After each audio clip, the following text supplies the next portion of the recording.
If we go across to Tess.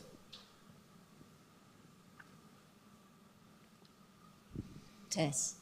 I know I came into divine truth, I think I was brought in more by looking for truth than for God. If you can just hold it closer for me. I feel like I was looking more for truth than for God when I came into this. I've had a history, with Catholicism, and it was very punishing God, so I have a strong feeling of not wanting to kind of avoid and hide from God. And so, yeah, I haven't, all this God stuff for me a lot has been listing qualities, and I haven't really felt it. But I've been, actually here, I've started to feel something a little bit more personal, which has been really good for me. Yeah, no, I agree. The group has been really good for you. I feel that you have a desire to love. That has certainly been growing. If all of you have been brought up in the Catholic faith, can you just put up your hand for me? Yep, there's quite a number of you, right?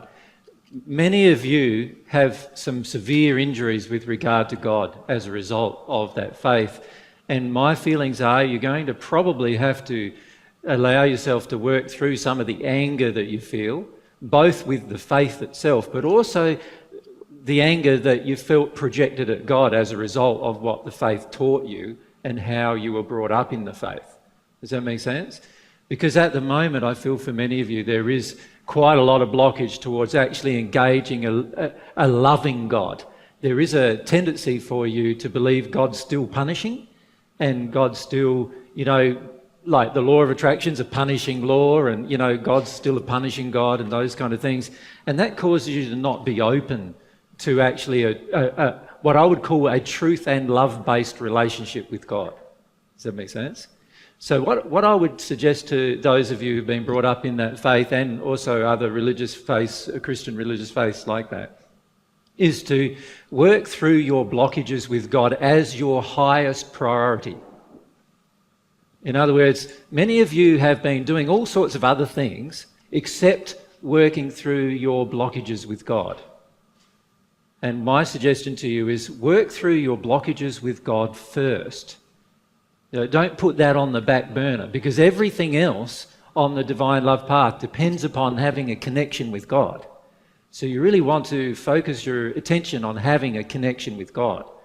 And anything that stops you from having a feeling inside of your heart that God is love and God is kind and God is good and that you can trust God and you can have faith in God and all of those kind of things, any emotion that stops you from having that is well worth feeling and working your way through right now, as rapidly as you can, so that you can have the beginning of some feelings from God.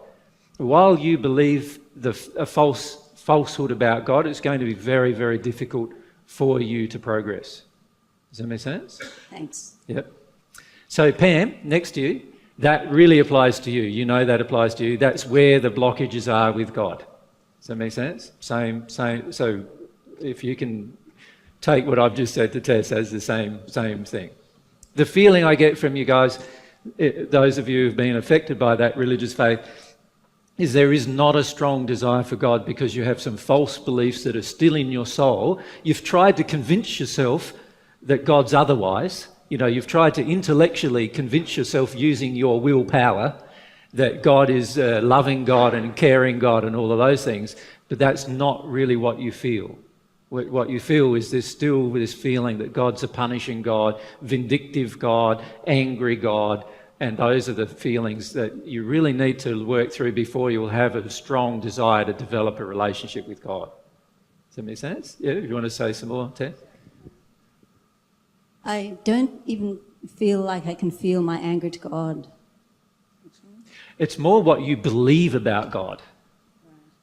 At this stage, that you believe that God is a number of things that God isn't. And that's what's preventing a relationship with God. And when we talk during this later today, we talk a lot about God's goodness and kindness and all of these kind of things. And many of you are not going to connect to that at this point. Does that make sense? Yep. Thanks very much. Yeah.